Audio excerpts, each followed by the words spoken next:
જીવનમાં આપણે જેટલી પણ ભૌતિક વસ્તુઓ એકઠી કરીશું તો એ આપણા માટે ભયનું જ નિર્માણ કરનારી છે.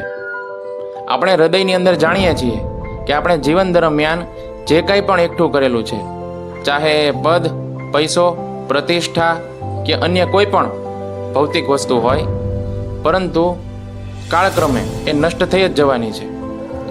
ભગવાન કાળ રૂપમાં આવશે અને બધાને હરી લેશે.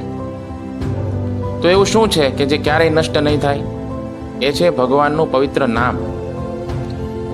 તો આપણે હૃદયમાં એ પણ જાણીએ છીએ કે આપણે યદિ નામ જપ કરીએ છીએ, જે કાંઈ સાધન કરીએ છીએ, એ ક્યારેય નષ્ટ નથી થવાનું.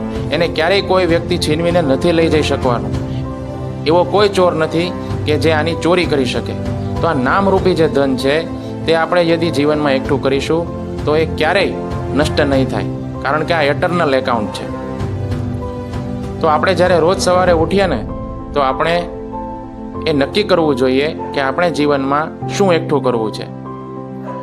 જે નષ્ટ જ થઈ જવાની છે એવી બધી ભૌતિક વસ્તુઓ જીવનમાં એકઠી કરવી છે, કે પછી જે શાશ્વત હંમેશા આપણી સાથે રહેવાનું છે, આપણી આગળની યાત્રામાં પણ આપણને કામ લાગવાનું છે, એવું પવિત્ર ભગવાનનું નામ આપણે એકઠું કરવું છે, જે આપણને આગળની યાત્રામાં પણ આપણી સાથે આવશે.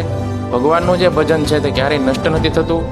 આત્મા જે રીતે અમર છે તેવી રીતે ભગવાનનું ભજન આત્માની સાથે ટ્રાવેલ કરે છે, અને જ્યારે આપણે અન્ય શરીરની અંદર જઈએ છીએ ત્યાં પણ ભગવાનનું જે ભજન છે તે શાશ્વત રહે છે. ભગવાને ભગવદ્ ગીતાની અંદર આની ગેરંટી આપી છે. ભગવાને ગીતામાં કહ્યું છે, નેહાભિક્રમણાશોસ્તિ પ્રત્યવાયોના વિદ્યતે સ્વલ્પમપ્યસ્ય ધર્મસ્ય ત્રાયતે મહતો ભયાત. તમે જે કાંઈ પણ ભગવાનનું ભજન કર્યું છે, નામ કર્યું છે, એ હંમેશા તમારી સાથે રહેશે.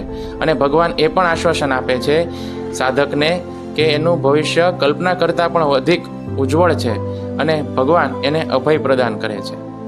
તો આપણે હંમેશા ભગવાનનું નામ અધિકમાં અધિક એકઠું કરવાનો પ્રયત્ન કરવો જોઈએ, જે શાશ્વત અભયને પ્રદાન કરવાનું આશ્વાસન લઈને આવે છે.